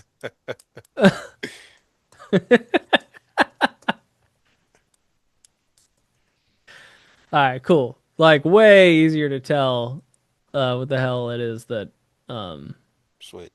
that we're selling here. All right, cool. So now make more sales for insurance agents. That is new. Who the hell is that? What the hell's going on here, man? All right, let me mute this. All right, cool. All righty. So first things first, we got 419 people in here. Um, it's just full of motivational content. Yeah, that's Man, I that's feel like you could do a Sunday gospel in here, bro. Like you just yeah. go, Hallelujah, we're making money, bro. Everyone's like, Yay! All right, cool. So I like that. I'm not shitting on it. I like the motivated groups because that's an energy of buying. It's a buying energy, right? I'm motivated. I'm sick of it. I'm ready to change, right? It's just like that. If you have that vibe in your group, like I'm sometimes jealous of people who have those like Tony Robbins vibe groups because I personally I can't do it. Like I don't have that ability to like go, hoorah, life is amazing. Like I'm not like I don't have that in me. Um, but I see these people that are very like coachy type and they do very good with that. And it's just like, God, if I could do that, I would crush, right? Um, but I'm a little bit more data and I don't know. That ain't me. So what you can do is you could really harness that. That works really well. So 234 of these people are already friends. So we're gonna hit up the friends list first because they're gonna get the message first. Anybody who's not a friend won't really receive it. Actually, you know what? I'm not. I lied. I think I'm gonna hit up these people. So what would you like to see more content about? Sales scripts, overcoming objections, lead generation. She wants help. And then she also she wants a motivation in the fitness as well. Listen, that's a really big thing, man. It's like if you don't have your health and fitness going, this is gonna suck. Right? It's hard for you to perform at the highest levels if you're not Oh, doing that is great. the important things. He's laughing at me. I also Hey Angela, I just accepted you into our so check this out. Get more insurance deals. Facebook group. She's gonna say, "Ooh, I want that." Welcome aboard. Okay. Now, dude, they have to. So I wrote down something that you said earlier. Does she have to be my friend, or that's going to go to the her spam? I don't know if she is. It looks like she's a friend, Oh, but it let me message her. So, um, now here's the thing: is like I saw you mention needing yeah. potentially needing help. So I'm gonna say potentially. That's my mom messaging. She sends messages all day. She bless her heart. She's lovely. She's lovely. But she would send me 30 All right, messages. everybody, give a round of applause to Selena, Brian's mama. She's beautiful. I saw you mention potentially needing help with sales scripts and objections. Cool if I ask a few questions about that. Might be able to share some insights. So now we have context. This is why these ones are the best, ones that are joining the group. Accept or in. Boom, move to the next. So she wants some winning. Man, I might have been wrong about changing the name of this, bro. Everybody wants the Okay, so she okay, you gave her that option, essentially. Um, so I'm just gonna use the same thing here.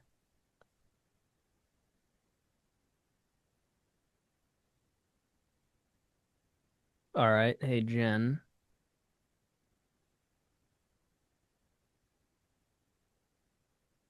Saw you mentioned. See, she literally said the same thing, so why not?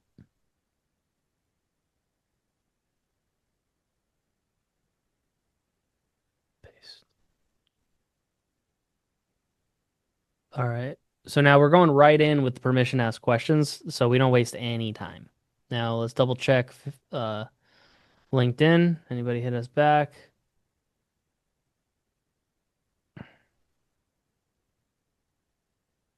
I know there's probably a few messages that I read that I didn't respond Yeah, to. all good. So we got Rob. So what I'll do with these guys is add them as friends, and then once they add us back, we'll go accept them. I like to keep them here because it keeps it organized. So like I don't miss like that they joined, Hmm. right? Will they see the messages in their main thing unless if I'm not their friend? No, I want yes, they might. It's just more likelihood that they will if you're a friend. So I'm gonna add them first. So this guy's No Troll is a friend, so but it won't let me message. Or maybe it won't let us add her, which is fine. But yeah, so I'm gonna start there and I'm gonna go down that list, right? And just add them and then I would message them all with that message. Okay. Um Also I need Okay, so we got these friends, so I'm gonna hit them up. Now, we'll see what is Matthew? Yeah, Matthew's not a he's a he's a big Pizza time guy? partner. Yeah, big time pizza guy for sure. He But delivers? he's a insurance big wig, man. That's a client already, Nick. Ashley? Uh, so I reached out to her. She does I think she helps agents with ads as well. So I kind of reached out to her to see if there might be some synergy somewhere. So for a while now, cool if I ask a few questions.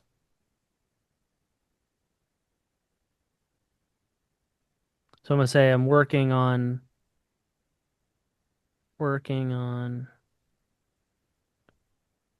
making the community super valuable. Cool if I ask, oops. So this is the one we're gonna use. And I'd script this out. It's got a few questions, might be able to share some insights. Boom. A few questions to see what you'd find most useful. All right, so we're gonna take that and we're gonna change the name. All right, so this is everybody that's in here. I'm just gonna rip down the list a little bit. Oh, Nick is a client already. Chris is a client too. Oh my God. You're We closing we machine, man. good, yeah, good thing. Client? No.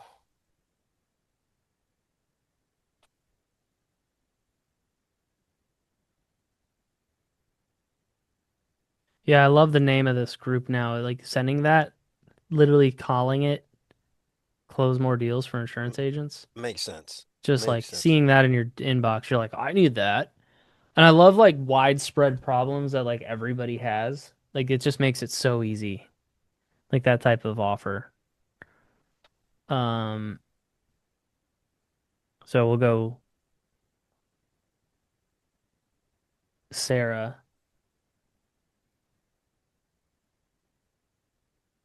Okay. Go to the next one. Yeah, client, Giancarlo. client. Gian? Yeah, Giannine? Okay. client. Was a client. Man, you got a lot of clients, man. James, James. No, I don't know who that not a is. client.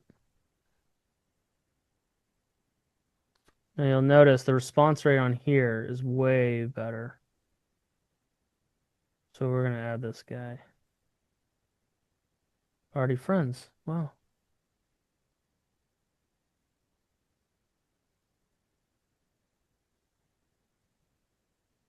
Travis. Cool.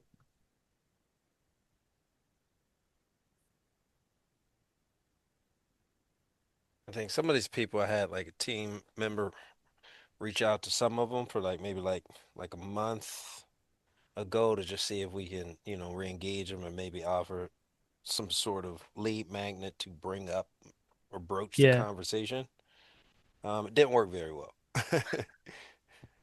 Did something else. Yep. It's the direct questions in not making it hard for people to answer. So you want to ask something that makes it easy for them to answer. That's the best thing. All right, so we're ripping through these. I'm assuming it's a little late where you are, so we might not get much here. Josh Lamp, Elizabeth. So like never got a message. Oh yeah, she did.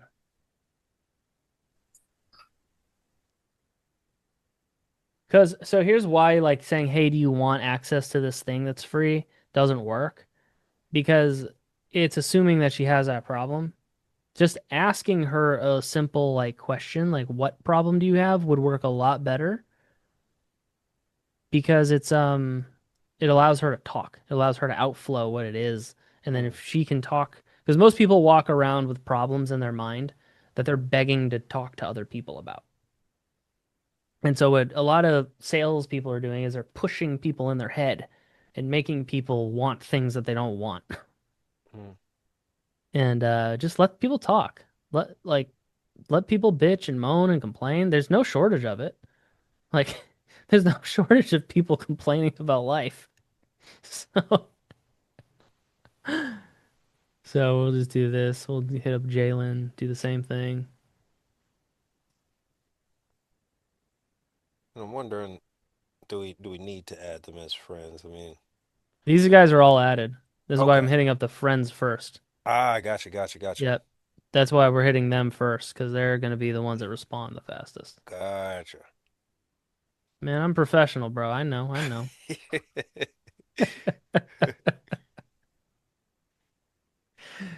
All right, Donnie. Cool. We got Matthew.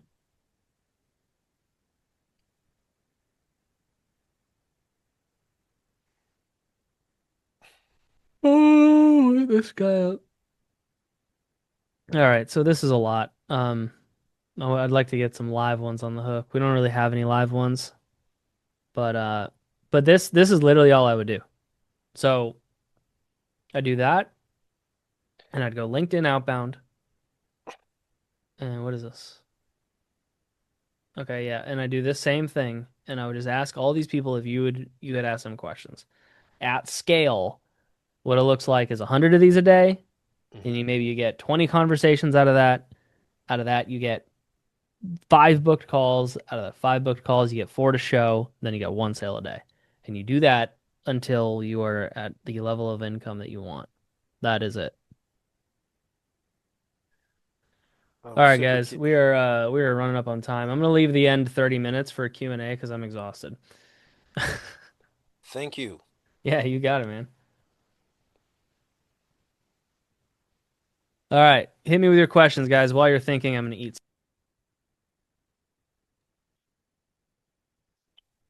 Free. So think about the 7 hour rule, because earlier you mentioned that there's a bunch of marketers basically saying that, trust is at an all-time low and Derek, I can't hear you, dude. you can't hear me at all. It's like crank. What's the word? Crackly.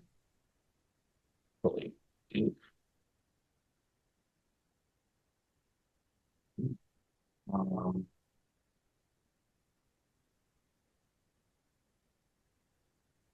All right, who else has a question?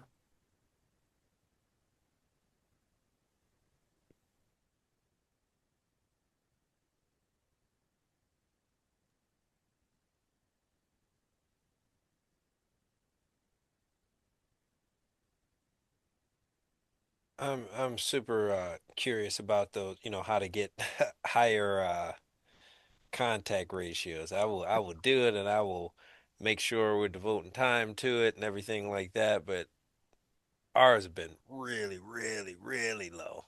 Um, Hire what? higher contact ratios. Um, getting people to Kind respond. of It's like better what a better on response LinkedIn. rate, getting them to Yeah. respond. Yeah, in terms of like Facebook, it's been really, really, really low for us in particular. I'm not sure why, and I kind of, Well, what is it specifically? what are the numbers? I have Yeah. no idea, but and that's a big thing. But it's just because I haven't been putting much time into it because we have Yeah, I remember been in. we were supposed to dig into this together, and we never really got a chance to. I think I had a call or something. Um, here, let me I'd have to look at what you got. Where the hell? Wilma, you want to drop the link? Um, book a time in with me, Brian. But to answer your question, the response rates are a matter of, first of all, you need a lot of volume, and then you need to know, like, here's the thing, you could have a really high booking rate and a really low response rate and have Mhm. a high volume of messages, and you could still scale it. Hmm. Or you could have a really high response rate and a really low booking rate, and that might not do it. So there's you want actually all your numbers to look like, you want to see all your numbers to know, can I scale it? The Hmm. problem is there's a lot of guys, their numbers, their booking rates and everything are too low to where they would have to send 1,000 DMs a day if you actually did the math. Hmm. Is they would have to send like 1,000 DMs a day to actually hit the numbers they want to hit, right? Or 10,000 or 20,000 or 30,000 DMs a month to actually hit the numbers they want to hit because their conversion rates suck. So it's not necessarily do you want a good response rate, is do you have to have a good response rate? Is that the next bottleneck that you'd have to fix? Now that's a matter of one, platform that you're using. That's the first thing to fix. You can Hmm. just switch platforms and you might actually get a better response rate very quickly. Like we have about a 30% response rate on Facebook, something like that. How? Because Because we're you're the man. That's why, and you send those wonderful no, messages. it's not just me. It's all of our setters accounts too. So Yeah. we've tested this with What? shitty accounts and like random accounts and brand new accounts. Yeah. How, Sway? How? And so, you can book that call right there. But the thing that we craft is essentially, it's called a white rabbit opener. And the white rabbit opener is that like State Farm, you know, type joke or something that like it Mhm. would connect, and it would actually like, it's one, it increases curiosity, it has a humor element to it, and it's shocking. And if you can get those all in one message, you'll stand out, and that's what gets the responses because they're being contacted. They're already being contacted a lot. And Gotcha. so the other thing is, you want to have some sort of emotional kind of jolt because have you ever noticed, like, if I just posted on Facebook and I said Republican or Democrat, people can't stop themselves from fucking answering. Yeah. It's literally like impossible. They're like animals, like like they just go fucking crazy.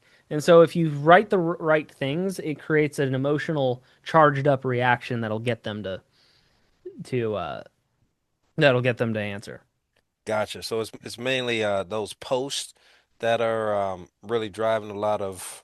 No, it's not the Any- post. I'm saying it's the first message has to have that same type of emotional reaction or that same question that kind of gets them to answer. It elicits the answer. Gotcha.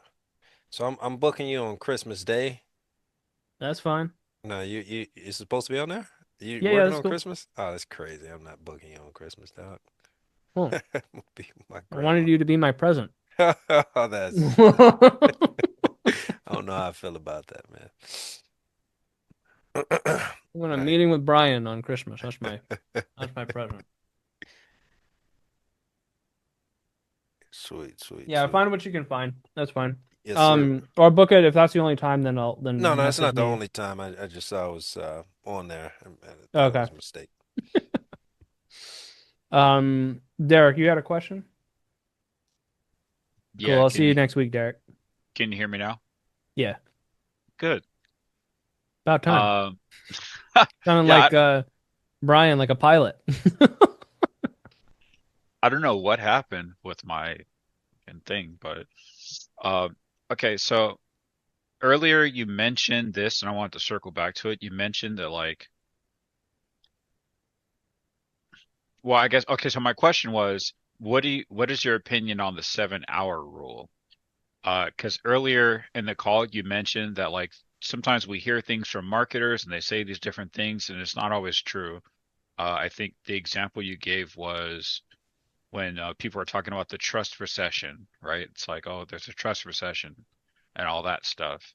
And I do find that a lot of times marketers say things and they like broadcast it, but it's not actually legit, and no one really tests the theories. So I wanted to know your perspective on the 7 hour rule. Explain to me what the 7 hour rule is. Yeah.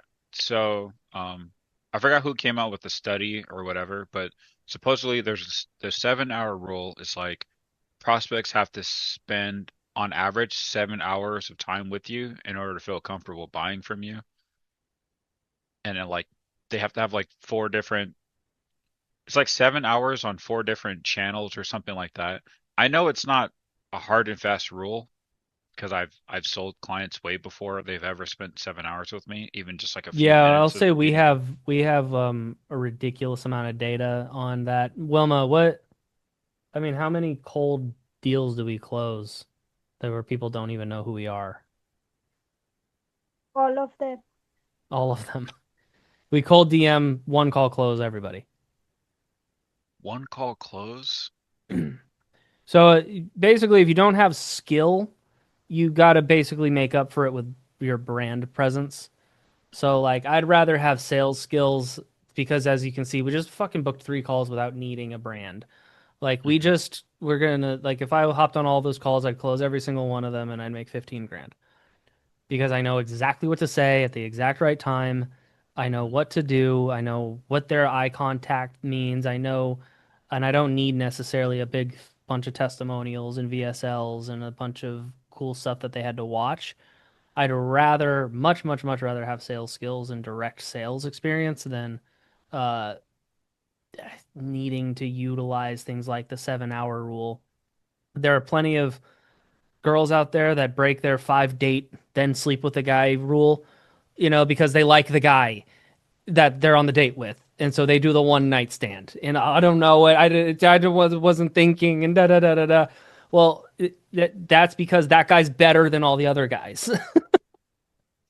That's it. That's the only fucking reason. This is And true. so statistics are relevant for all the other guys that suck, right? But the guy that's like a stud, like he gets the first date lay. Like that's it. you know? This is And facts. so like if you get on a call with me, like you're a lot more likely to buy because I'm better. And so we had a closer join us. Wilma, you want to tell the story of how many we had a closer where we were giving him the same calls, and man, we had some good calls too. Ones that were like real warmed up. And I think it was like 50 deals he lost. All right. He couldn't close them. Mm. So same people, and he was blaming marketing and VSLs, and it's not the right, and they're too cold, and you didn't do enough in the DMs to help me out, and there was all this blaming. All right. And then I hopped right back in, and I just recovered, and like we closed a shit ton of deals. So it's really just that. That's the whole thing. That's what they're talking about. The other thing I want to add on is the amount of time. Okay, have you ever gotten to know somebody and the more you knew them, the less you trusted them? Has that ever happened to you? Maybe Yeah. you were dating somebody, maybe, and red flags pop up as you date them, right? Well, what happens is the time isn't even a relevant factor to being able to trust somebody. Time isn't it's what happens in that time. Mm, And so something that gives the perception of time is emotion. So mhm, up on the higher scale of emotions, scale of consciousness, time is not a relevant construct. It's not necessarily there because you're in a spirit of play. And so when you're playing, time seems to go still. Like when you were 5 years old or 10 years old, time was uh, the day felt like it went on forever. You just met a kid on the playground and felt like you've known him for three mm, weeks because you've mhm, been playing with him all day. And so what you're doing is when you have these emotional roller coaster type scripting that we do, what you're doing is you're collapsing time with emotions. So if you have a angry and then happy and then sad and then I really have a problem and you cry on the call and you went through an emotional like roller coaster, you feel like you knew the guy who took you through that journey forever. And you also trust them more because they got you there.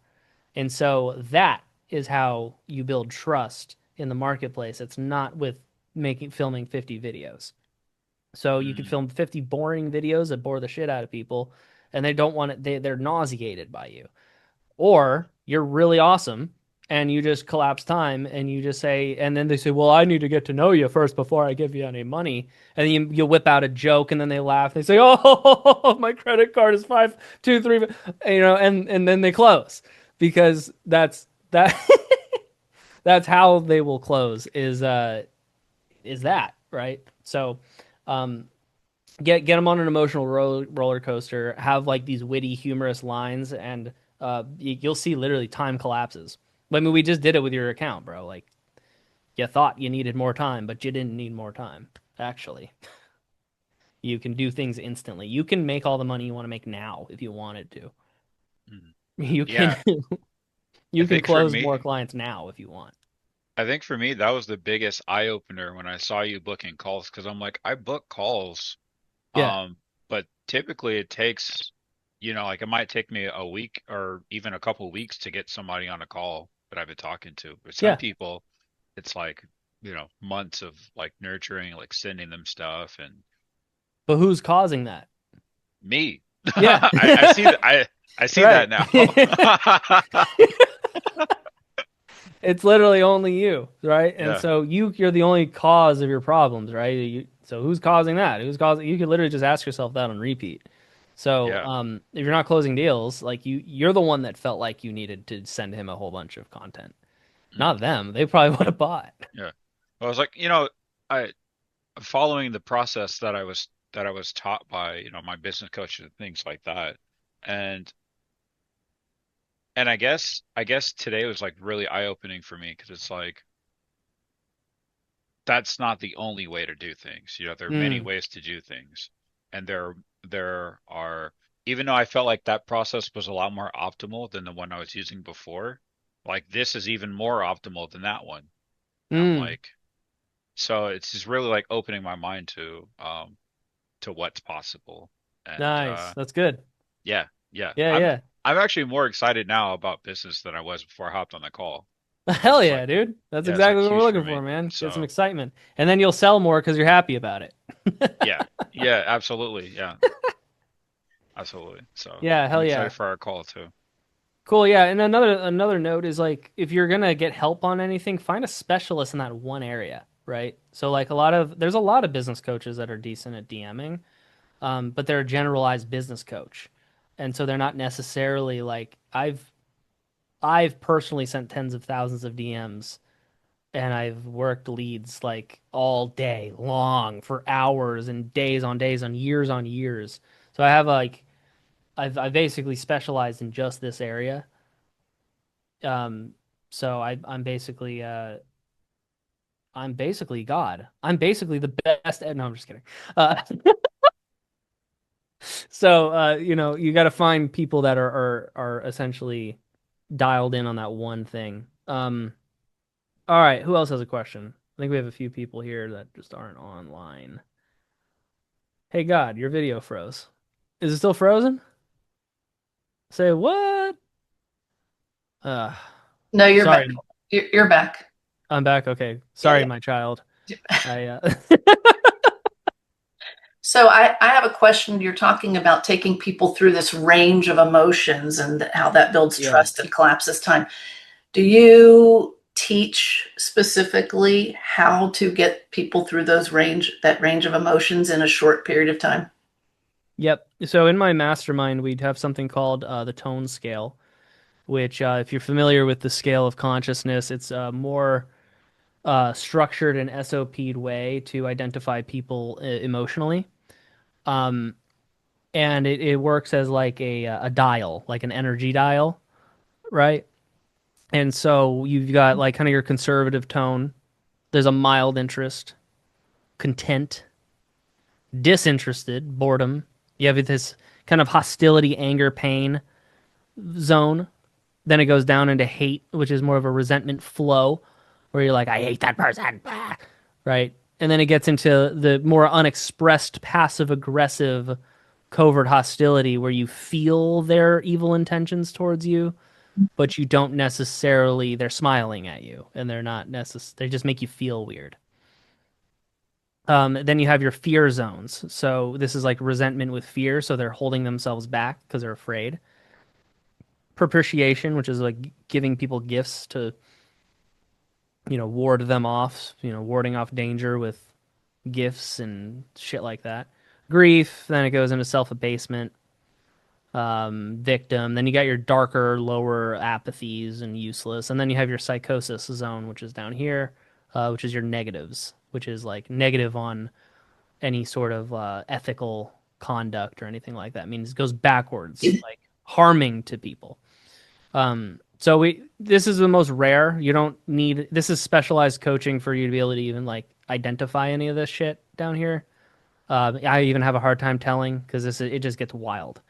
Um, but essentially, you got your apathy bands all the way up to your enthusiasm, exhilaration. This is like human level. And then this is a spiritual scale when you're talking about like a being with or without a body. You can start getting into like high level aesthetics and serenity and literal god shit. So it goes way up and it goes way down. So you kind of have a general idea of it. You're in every being on this planet is in some kind of condition. And so this is like their chronic condition or their chronic emotion. And so we've got boredom, monotony, antagonism. There are chronically hostile people. There's chronically angry people. We all know a chronically fearful person. We know a wheelin' dealin' fucking sleazy salesman covert hostility type. And we all know an apathetic person that can't get out of bed. And this allows you to tell who is where on that range of emotions. So the way I would script out like an opener, like if you have a more conservative market, all right, I'd have a different opener for a conservative market. If you were talking about who was it? Somebody was talking about women. I think was it you talking about women? I was Selling to asking women? if you approach women differently than men. Yeah. Yeah, there you go. So women say they are either like way up here, right? Exhilarated and bubbly, like younger women especially, right? And then you have a lot of them fall into a covert hostility range because of the nature of what you're allowed to do in society, right? So there's like a kind of stigmas, like women aren't necessarily angry or antagonistic a lot of the times, right? And so what they do is they kind of suppress it, and then it kind of turns into a passive aggressiveness, right? Get a little bit of that, and you'll get a little bit of fear, anxiety. So, but here's the thing: is this isn't for men or women. It's what's their emotional tone. You get plenty of women that are in a hostility. There's plenty of women that are in a action, right? There's plenty of women that are in like useless and apathy. So it's not necessarily is it men or women, it's their tone. How do you communicate with people depending on tone? So you were asking, what was your question? Asking about bringing them up and down the emotional roller coaster. Yeah, about how you do that in a short period of time, Yes. because that's how you collapse time, apparently. Yep. So up here, time doesn't exist. Right? It stops existing because time is a construct of the mind. Now down here, it's very, very slow. So if you have somebody in apathy, you're got a slow sales process. You're not going to close them on the first call. They're too low to close, literally. But what you're trying to do is you're bringing them to an antagonism, which is remember how I said the whole motivational groups work really good? Like I said on this call, I was like, I like these Oh groups yeah. that have like hoorah chanting. So essentially, if you go to a Tony Robbins event, they're taking people from an apathy and they're shaking off the matter, right? They're shaking off all of the physical matter that's dense, and they're breaking it off of them, and they're getting them yay and up down. And so what he's doing is like he's basically in his speech, he's saying like, what happens? What actually happens if you don't change?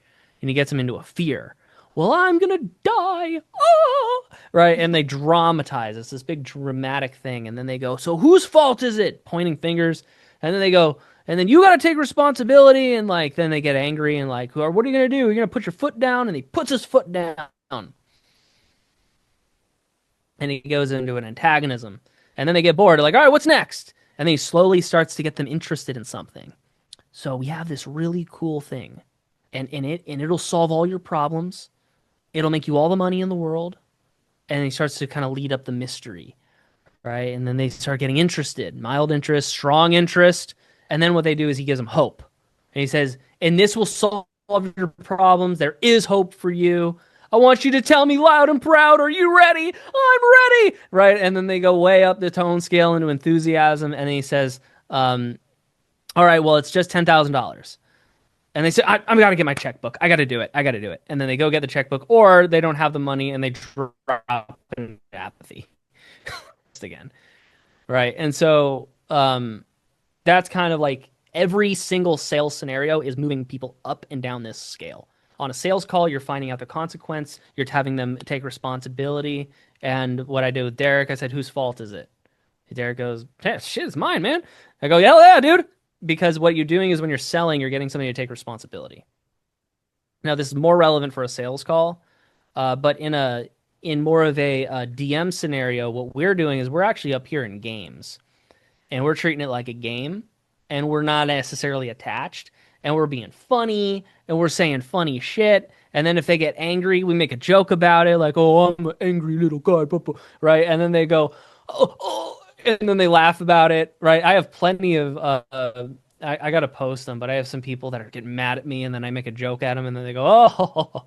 Actually, the guy who is he still here? Where is he? Was it Eric? What's his name? Uh, we used to argue in the DMs. He'd be like, "I'm not buying your stupid sales shit." Da da da da da. And then and then he hopped on the call and said, "Do you got your boxing gloves ready? And you here to fight me?"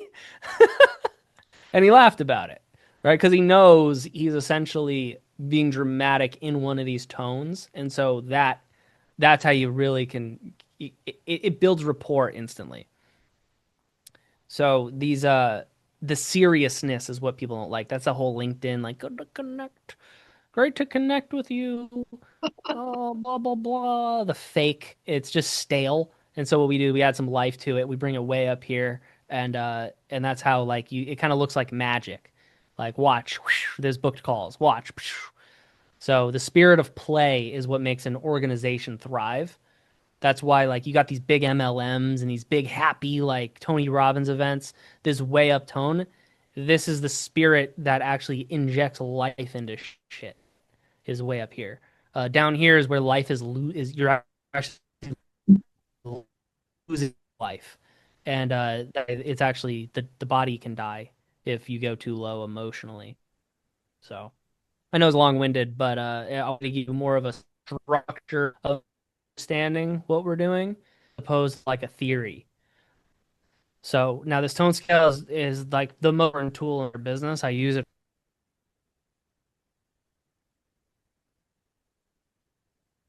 Oh, you're cutting out. You froze. I guess there were some technical issues. I think he should be back in a minute. Yo, my bad. Oh, there you are. Okay. I don't know what happened. Internet went down. Yeah, I was gonna drop the link to that tone scale so you could check it out. Oh, thank you.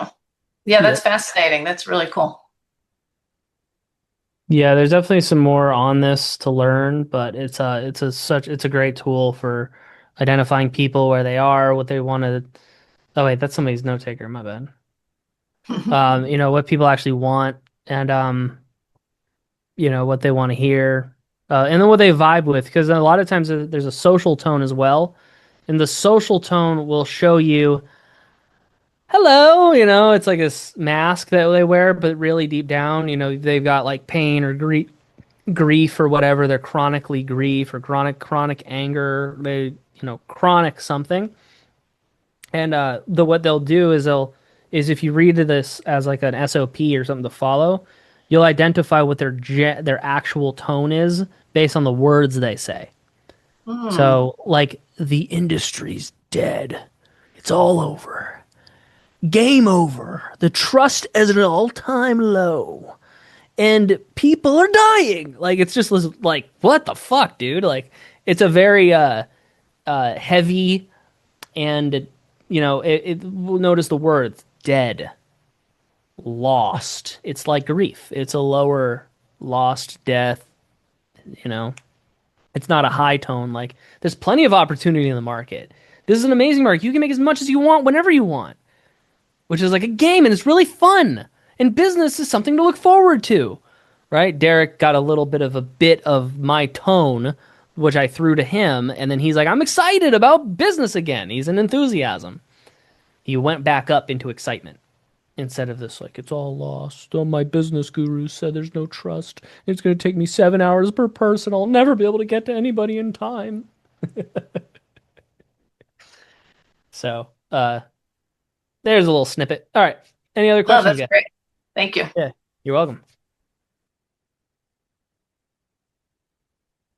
All right, we'll do one more last. If you guys want to talk to me further, or you guys want to book a call with me, I'll just wanted to say thank you. Got a ton of value. Awesome. Cool. Practical is my middle name, and my first name is God. All right. So if you guys want to book in some time with me, use this link, and we'll chat it out and scale you up. All right, cool guys. Peace out, Cub Scouts.